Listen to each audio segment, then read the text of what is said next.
C'est au lendemain des indépendances, vraisemblablement en 1968, que l'école militaire de santé a été portée sur les fonds baptismaux par le président de la République du Sénégal d'alors, avec un effectif très réduit.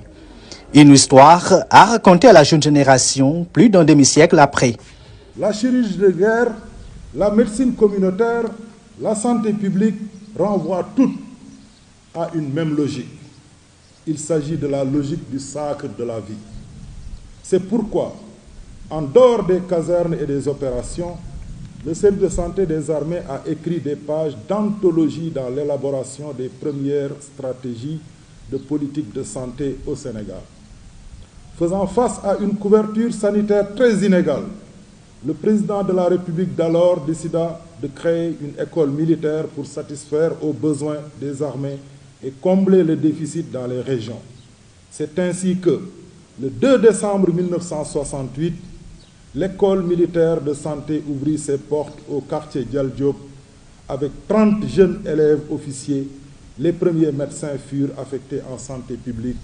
Ils y rejoindront les docteurs Madi Ourisila et Mam Thierno Abissi.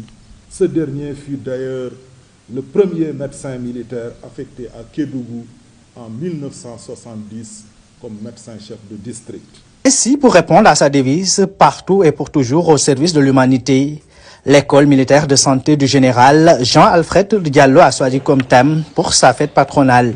De nos jours, le service de santé des armées, pilier du concept armée-nation et de sécurité humaine. Un thème qui sonne comme un défi pour la direction du service de santé des armées. Des savanes aux forêts, de l'intimité fiévreuse des cases de santé aux salles d'hospitalisation des hôpitaux urbains, des cockpits de chars ou d'aéronefs aux tranchées des postes de combat, le devoir de présence prime et triomphe du malheur des semblables ou de nos prochains. Nous avons proposé ce thème, mon général, parce que nous n'avons pas voulu oublier. Parce que nous ne pouvons pas oublier. Nous venons d'obtenir une consécration de rang mondial en devenant le premier pays africain ayant réussi tout le processus de certification internationale de son équipe médicale d'urgence de niveau 2 par l'Organisation mondiale de la santé.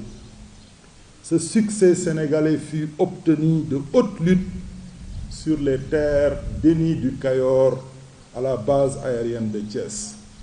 Sur instruction de Monsieur le chef d'état-major général des armées, ce précieux hôpital était déployé récemment sur les berges du fleuve Sénégal, à la lisière de la Falémé, sur les terres du Nguénar, du Damga, du Ngalam, du Bundu.